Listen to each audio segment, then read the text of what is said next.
성도 여러분 반갑습니다. 한 주간도 주님 은혜 가운데 편안히 잘 지내고 계시지요.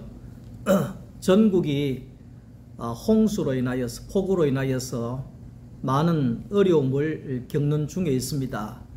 우리 모두가 하나님의 도우심 가운데 이 어려운 시간들을 잘 이겨 나갔으면 합니다. 이성창 목사의 행복한 성경 이야기, 오늘은 출애굽기 21장 12절에서 17절까지의 말씀입니다. 12절에서 14절까지를 제가 읽어 드리겠습니다. 사람을 쳐 죽인 자는 반드시 죽일 것이나 만일 사람이 고의적으로 한 것이 아니라 나 하나님이 사람을 그의 손에 넘긴 것이면 내가 그를 위하여 한 곳을 정하리니 그 사람이 그리로 도망할 것이며 사람이 그의 이웃을 고의로 죽였으면 너는 그를 내 제단에서라도 잡아내려 죽일지니라. 아멘. 오늘은 출애굽기 21장에 있는 이 말씀을 가지고 그 생명에 관한 법이라 하는 그런 말씀으로 또 함께 은혜를 나누려고 합니다. 구약은 율법이지요. 구약은 율법으로 시작하고 율법으로 살아가는 것이 구약의 세계입니다. 그러니까 이 율법을 하나님이 주실 때에는 이 율법을 다 지켜 행하라고 주신 것이 아니라 율법은 다 우리가 지킬 수가 없는 거지요. 살인하지 말라, 간음하지 말라 이랬잖아요. 형제를 향하여서 미워하는 것도 살인죄에 해당할 수가 있는 거고, 여자를 보고 음욕을 품는 것만 해도 간음에 속한다고 그랬습니다. 그렇기 때문에 우리가 이 율법을 지키려고 노력하는 것이 아니라 우리는 율법을 다 지킬 수가 없는 사람이기 때문에 우리를 구원하실 메시아이신 예수를 바라봅니다. 예수를 기다립니다. 예수를 믿습니다. 이것이 하나님이 우리에게 구약을 주신 그 목적이라고 이야기를 할 수가 있는 것입니다. 우리는 이 구약의 율법적인 관점으로 세상을 보는 경향들이 많이 있습니다. 다시 말하면 이미 우리가 구약이 끝난 시간들 속에 살고 있습니다. 율법의 세계가 끝이 나고 이제는 예수 그리스도의 은혜의 세계가 활짝 펼쳐져 있다는 것입니다. 그렇기 때문에 오늘 우리는 그 율법이라고 하는 것은 결국은 그거잖아요. 결국은 맞나 안 맞나, 맞다 안 맞다, 뭐 이런 것이 율법의 중심이라고 볼 수가 있는 거지요. 그렇기 때문에 오늘 우리는 율법의 잣대로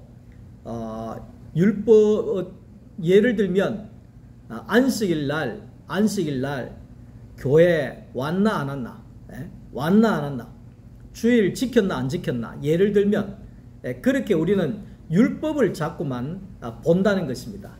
율법을 자꾸만 본다는 것입니다. 그러나 오늘 예수 그리스도의 세계는 율법을 보는 것이 아니라 그 사람을 본다는 겁니다.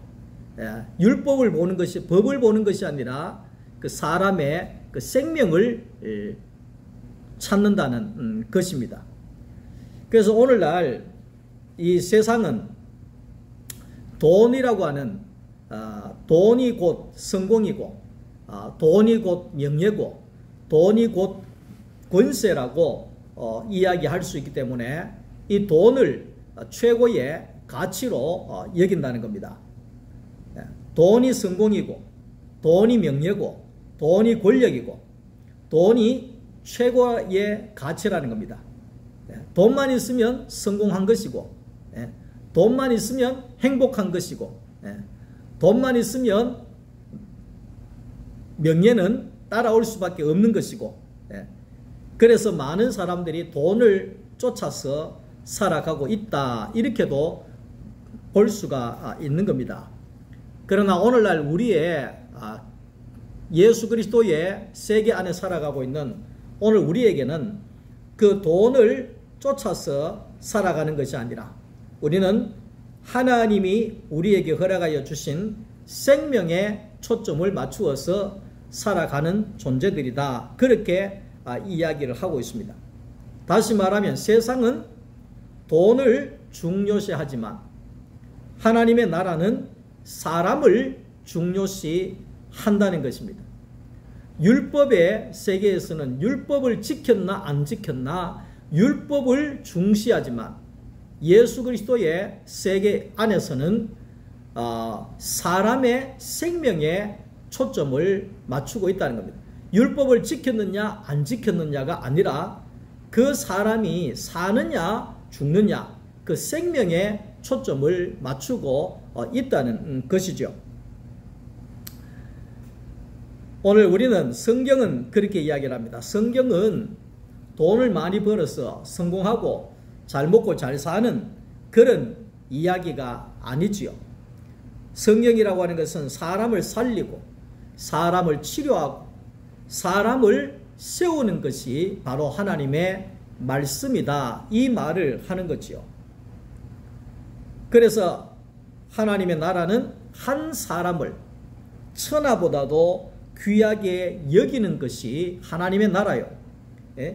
한 사람을 얻는 것이 천하를 얻는 것과도 같다고 표현해내는 것이 바로 하나님의 나라라는 것을 말하고 있습니다.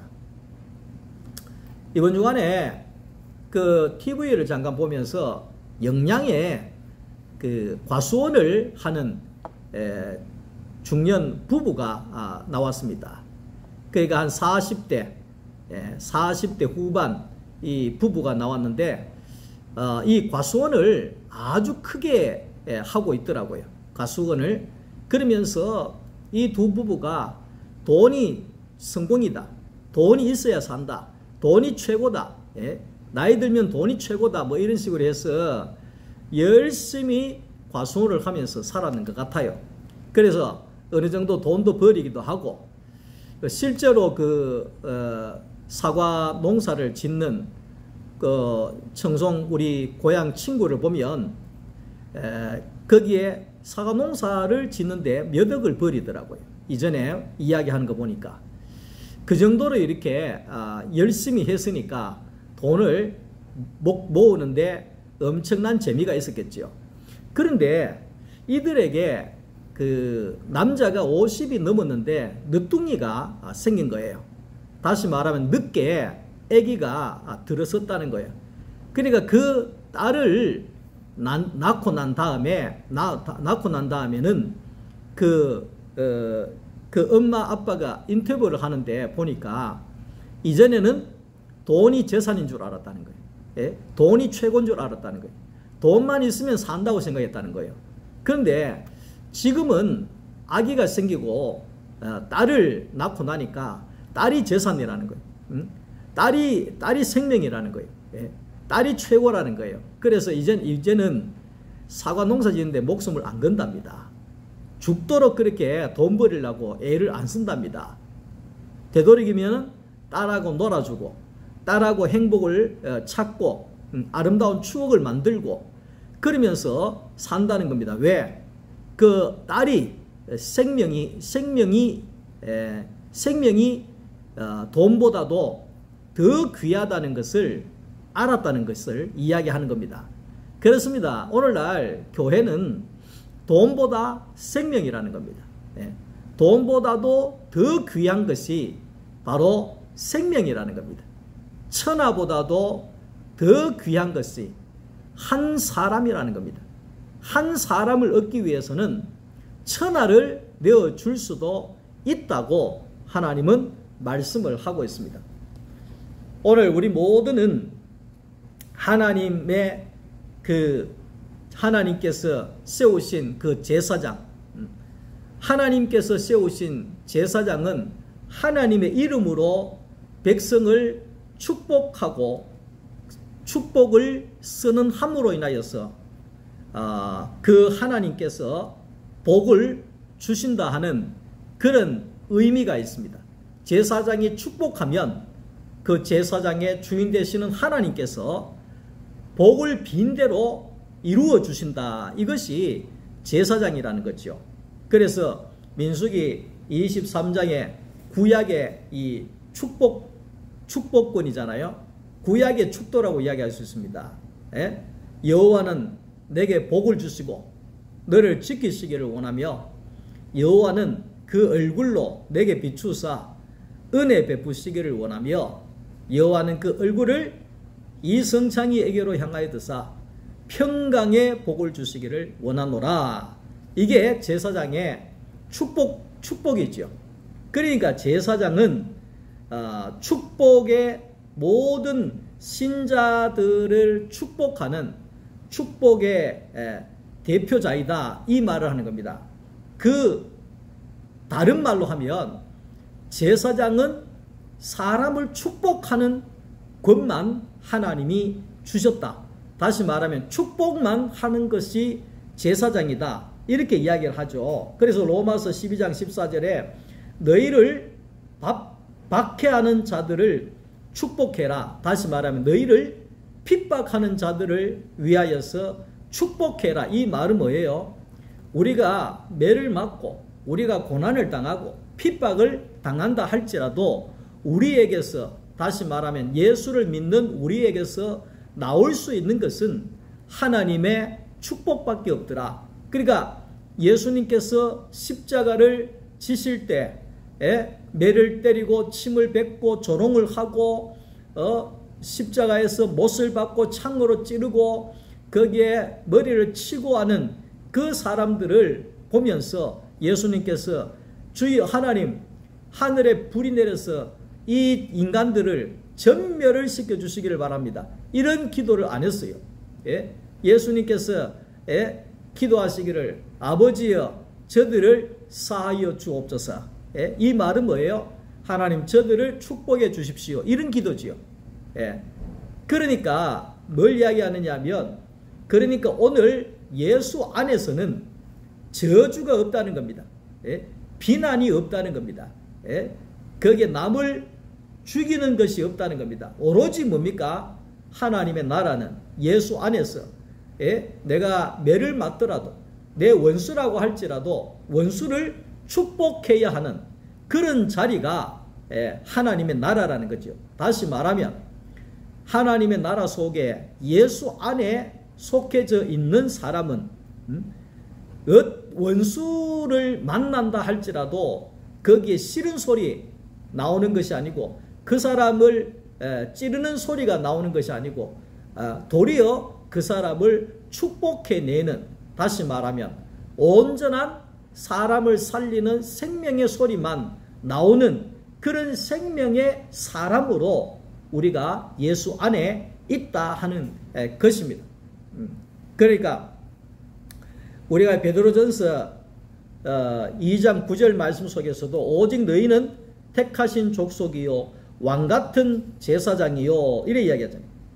그러니까 만인 제사장이라 그렇게도 이야기를 하는데, 이 말은 뭐냐 하면 하나님이 만드신 모든 사람들은 왕같은 제사장, 만인을 축복할 수 있는 그런 축복의 사람이 되어진다 하는 것을 말하고 있는 겁니다. 다시 말하면 남을 괴롭힌다든지 남을 죽인다든지 남을 해한다든지 이런 자가 아니라 어떤 사람이라든지 간에 사람을 살려낼 수 있는 그런 생명을 내어놓을 수 있는 만인의 제사장과도 같은 존재가 되게 하신다 하는 것이죠. 그래서 하나님의 형상을 닮은 사람은, 사람 자체는 축복만 내어놓을 수 있는 사람이다.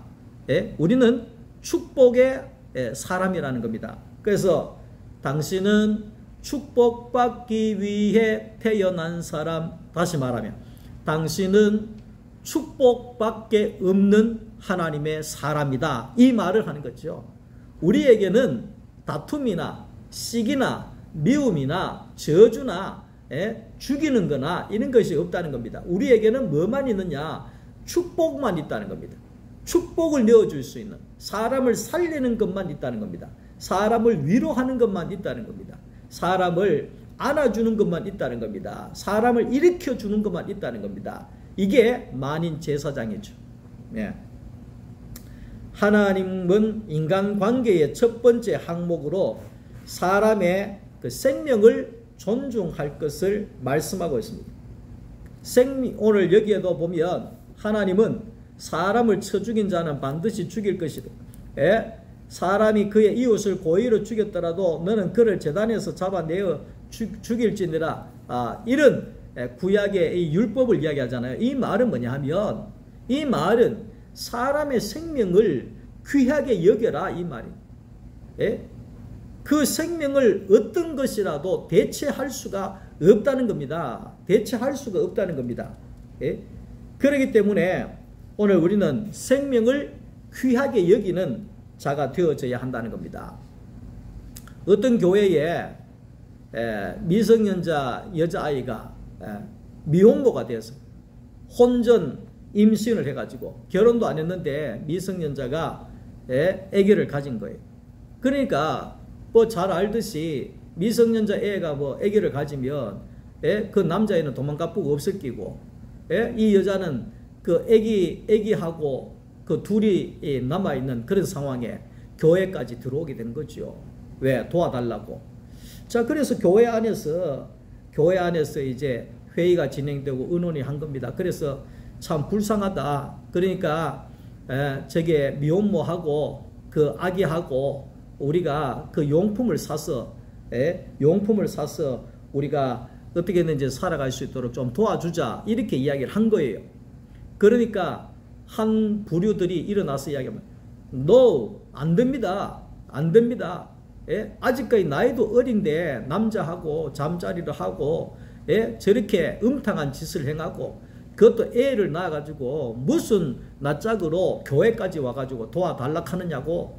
우리는 하나님의 헌금을 그렇게 쓸 수 없습니다. 절대로 안 됩니다. 뭐 이런 식으로 간 거예요. 여러분, 법이 중요합니까? 생명이 중요합니까? 세상의 법도 일단은 잘못한 것은 잘못한 거지만 일단은 사람 살리고 보잖아요. 어린 아기부터 살리고 보잖아요. 그런데 어찌 교회라고 하면서 하나님의 돈을 그런 음탕한 짓을 했는데 쓸 수가 없습니다. 죽든지 말든지 그 돈은 쓰면 안 됩니다. 이런 식으로 나갈 수가 있겠느냐, 이 이야기를 하고 있는 거지요. 오늘 우리는 생명을 만들거나 생명을 살 수 있는 것이 아니죠. 다시 말하면 돈이 아무리 많은들 피를 만들 수가 없잖아요. 피를 만들 수가 없잖아요. 돈이 아무리 많은들 사람을 만들어낼 수는 없는 거잖아요. 그래서 우리는 죄를 찾아내서 정죄하고 죽이는데 눈이 밝은 자가 아니라 아버지의 마음으로 사람을 보고 죄는 미워하나 사람은 살려내는 그런 생명을 살리는 눈을 가진 자가 예수 그리스도의 사람이다, 이 말을 하는 거죠. 돈보다는 사람을 봐야 하고 죄보다는 생명을 봐야 되고 율법보다는 그 생명을 살리는 것이 우선이라는 것을 우리는 알아야 한다는 거죠. 내 생명이 귀하면 남의 생명도 귀하다는 걸 우리가 알아야 되는 것입니다. 그래서 오늘 여기에 이 눈은 눈으로 이는 이로 그렇게 갚을 것이니라, 이렇게 이야기를 하고 있잖아요. 구약에는 율법에 그랬습니다. 근데 마태복음 5장 23절에 예수님께서는 너희 중에 예배를 드리러 왔다가 형제 중에 원망 들을 만한 일이 있거든. 먼저 가서 형제와 화해하고 와서 예배를 드려라. 이 말은 뭐예요? 예배를 오면서 어떤 형제를 보면서 욕을 하고 괴롭게 하고 상처를 줬다는 거예요. 그러면서 하나님 앞에 와가 예배를 드릴 수가 없다는 거예요. 예? 왜냐하면 그 형제 하나를 실족해 했기 때문에, 그 형제를 상처를 줬기 때문에, 피해를 줬기 때문에 그것은 생명의 세계가 아니라는 거예요. 그러니까 먼저 가서 그 형제를 살려내고 와서 예배를 드려야 된다. 그 형제하고 화해하고 와서 마음을 풀고 와야 된다. 안 그러면 그 형제가 얼마나 마음이 아프고 괴롭고 실족하겠냐. 그러니까 우리는 마음으로라도 실족시켜서는 안 된다. 힘들게 해서는 안 된다. 그것은 생명의 세계가 아니다. 그걸 이야기를 하고 있는 거죠. 마태복음 5장 22절에도 형제를 향하여 노하는 자는 심판을 받고 형제를 향하여 미련한 놈이라고 나가라 하는 자는 지옥불에 던져질 것이다. 이 말은 사람에게 형제를 괴롭게 하거나 마음을 상하게 하는 것은 예수님의 세계 안에 속해 있는 것이 아니라는 것을 이야기합니다. 그래서 로마서 8장 1절 2절 보면 예수님 안에서는 무슨 법만 있느냐? 사람을 죽이는 법은 없어요. 예수님 안에서는요, 생명의 성령의 법밖에 없다 그래요. 그 말은 뭐예요? 살리는 법밖에 없다는 거예요. 살리는 법. 우리가 세상에 어떤 사람들이 다 우리를 욕하고 죄인이라고 정죄하지만 엄마 집에 가면 엄마는 우리가 어떤 죄를 지었다 할지라도 엄마에게는 죄인이 될 수가 없는 것입니다. 왜? 엄마에게는 생명의 법만 있기 때문에 그런 것입니다. 하나님의 나라도 마찬가지입니다. 예수 그리스도의 세계는 모든 사람들이 나를 향하여 죄인이라 그러고 돌을 던지고 죽여야 한다고 하는 그런 상황이 펼쳐진다 할지라도 내가 예수 앞에 나갔을 때는 예수님 안에서는 생명의 성령의 법밖에 없더라. 생명을 살리는 법밖에 없더라. 이것이 복음이라는 것을 말하고 있는 것입니다. 여러분, 그 병아리가 태어나면 뭐 먹고 사느냐 아십니까? 오늘 토요 말씀학교에서 물으니까 다들 모르시더라고요. 저도 몰랐거든요. 지난 주간에 TV 보는 중에 그게 나오더라고요. 병아리는 태어나면서 알에서 나오면서 뭘 먹고 사느냐? 곡식을 먹을 수 있는 것도 아니고 뭐 껍데기를 먹을 수 있는 것도 아니고 그 뭐 벌벌 떨면서 뭘 먹을 수 있느냐? 그 어미 닭의 눈물을 먹고 산답니다. 어미 닭의 눈물을 먹고 그 병아리가 커간다는 거예요. 야, 참 우리가 미안합니다. 닭대가리 가잖아요. 닭고기 물 때마다 닭대가리 가잖아요. 그 닭대가리라고 하는 그 닭이라도 눈물로 자식을 키운다는 거예요. 눈물로 새끼를 키워낸다는 거예요. 오늘 십자가에 죽고 부활하신 예수 안에 다시 살아난 오늘 저와 여러분들이 예수 그리스도의 눈물로 우리가 씨를 뿌려야 한다는 거죠. 십자가에서 눈물로 우리가 사람을 얻어야 된다는 거죠. 눈물로 우리는 사람을 길러내야 된다는 거죠. 눈물로 우리의 눈물로 사람을 세워 가야 한다는 것이죠. 그리고 오늘 우리 인간 관계 속에 또 중요한 것은 바로 물질이라고 이야기를 할 수 있습니다. 다시 말하면 사람과 사람과의 관계 속에 부딪히고 다투는 눈을 붉게 하는 것이 물질이잖아요. 예를 들면 돈 빌렸다가 안 갚는다든지.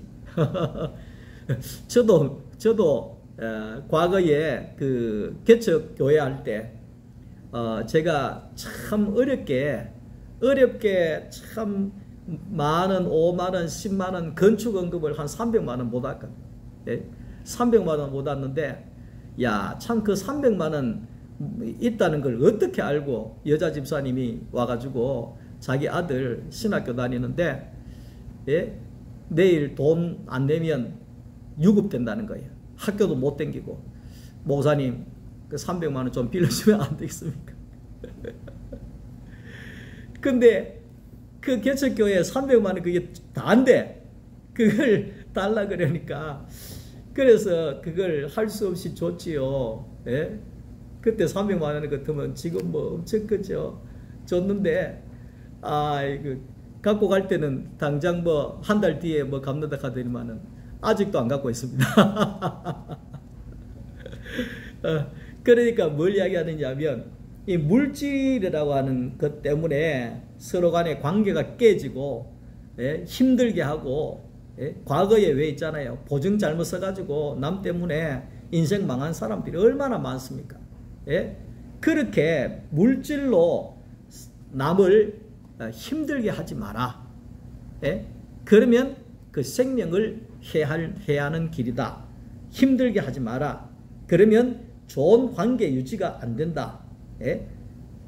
도적질하거나 손해를 입혔으면 반드시 변상하고 물어내고 빌렸으면 갚고 그렇게 해서 서로 간의 생명이 힘들지 않게 해라. 하나님이 그 말씀을 이제 하고 있는 것이죠. 그래서 마태복음 4장 19절에 나를 따라오너라 내가 너희로 사람을 낚는 어부가 되게 하리라. 그러니까 오늘 우리는 사람을 얻는 것이 제자의 삶입니다. 사람을 얻기 위해서 살아가는 것이 바로 오늘 우리의 사명이라고 이야기를 할 수가 있습니다. 그러니까 사람을 얻을 수 있는 자가 누굽니까? 생명을 내어놓을 수 있는 자지요.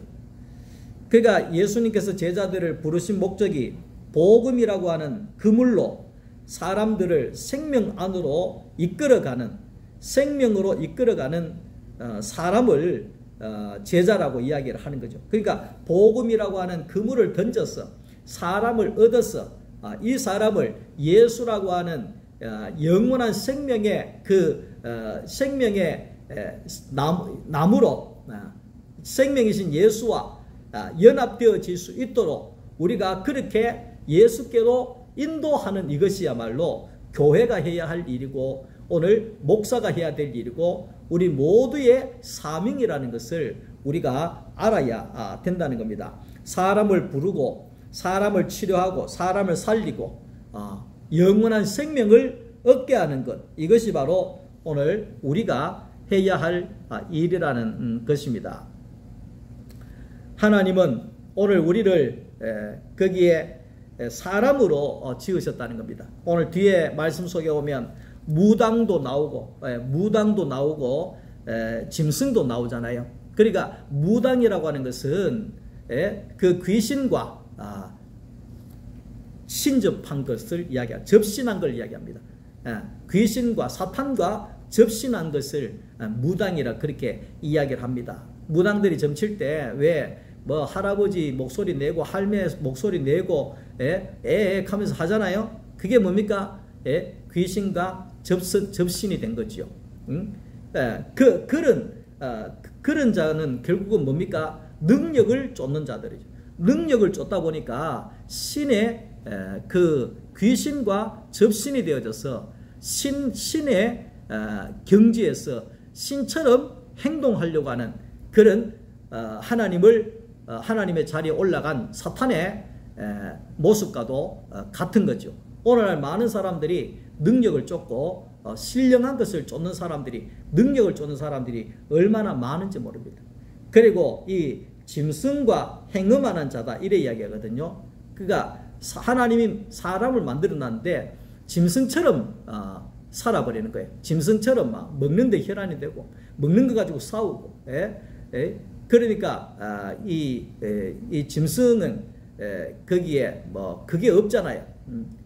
닥치는 대로 교미를 하고 뭐 이런 사납고 이런 것이잖아요. 그러니까 오늘 우리는 짐승처럼 살 자도 아니고 거기에 무당처럼 귀신과 접신해서 살 자도 아니고 우리는 온전히 하나님의 형상으로 지어졌고 하나님의 형상으로 살 자라는 것을 말씀하고 있다는 것입니다. 예수님 당시에도 많은 사람들은 신과 접한 사람을 좋아했습니다. 다시 말하면 능력을 나타내는 영웅 같은 사람들. 그러니까 예수님 당시에도 예수님이 왜 죽었느냐? 능력을 행하지 않아서 죽었습니다. 영웅이 됐으면 살았을 텐데 영웅이 되질 못했다는 겁니다. 왜? 영웅인 줄 알았는데 능력이 최대인 줄 알았는데 십자가에 못 박아 보니까 못 내려오더라 그 말이에요. 그러니까 이 십자가에 못 박은 사람들이 대제사장부터 해서 하는 말이 뭡니까? 네가 하나님의 아들이면 내려와 봐라. 십자가에서 내려와 봐라. 능력을 보여봐라. 그럼 우리 믿을게. 우리 믿을게. 이게 핵심이잖아요. 근데 예수님은 영웅으로 온 것이 아니죠. 예수님은 능력자로 온 것이 아니죠. 능력자로 온 것이 아니죠. 예수님은 십자가를 지러 온 거예요. 십자가를 진다는 것은 뭡니까? 죽기 위해서 왔다는 거예요. 왜 죽어야 돼요? 사람을 대표해서 죽어야 우리가 십자가에 죽은 것이 되니까 그 목적을 위해서 온 거예요. 그런데 대제사장과 이 유대인들과 이런 바리새인들은 예수님이 십자가를 져야 우리가 영원한 생명을 얻는다는 것을 모르고 무조건 세상의 논리로 영웅을 원하고 능력자를 원하고 그렇게 하다가 결국은 예수를 다 버리고 저들은 구원의 자리에 들어가지 못했다는 것을 말씀하고 있는 겁니다. 하나님이 찾으시는 사람은 능력자가 아니라 십자가에 내가 달리고 십자가에서 함께 죽어야 하는 사람을 오늘 찾고 계신다는 것입니다. 자기가 능력 있다고 하나님의 자리에 올라갈 자를 하나님 찾지 않습니다. 하나님은 자기의 이름을 드높일 영웅을 찾는 분이 아니십니다. 자기를 대신하여서 땅을 정복하고 땅을 다스리고 땅을 통치할 수 있는 하나님의 형상으로서의 사람을 찾고 있다는 겁니다. 사람이라는 것은 뭡니까? 하나님의 생기가 없으면 살 수 없는 존재지요. 하나님에 의해서 의하지 아니하면 존재할 수 없는 것이 사람인 것이죠. 그런 자를 통해서 하나님은 하나님의 뜻을 이루어 가신다 하는 것을 말하고 있습니다. 그래서 누가복음 11장 29절에 표적을 보여봐라. 네가 하나님의 아들이면 표적을 보여봐라. 그러니까 예수님께서 요나의 표적밖에는 보여줄 게 없다. 요나의 표적이 뭡니까?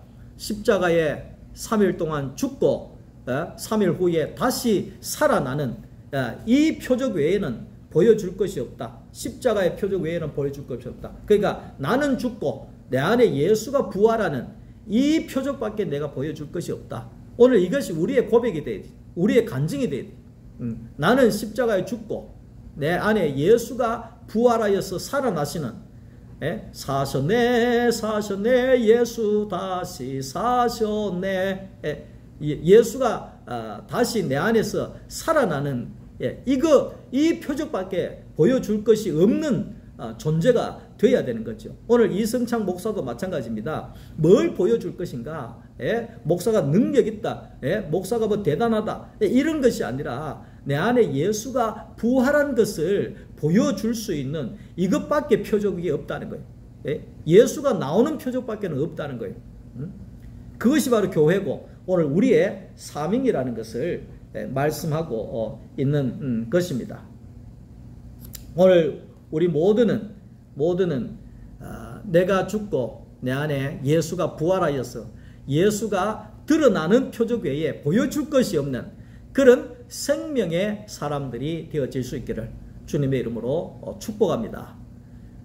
오늘 저녁도 주님 안에 평안한 밤 되시고 또 말씀 들어주셔서 너무너무 감사합니다. 한 주간도 주님 안에 승리하시기를 바랍니다.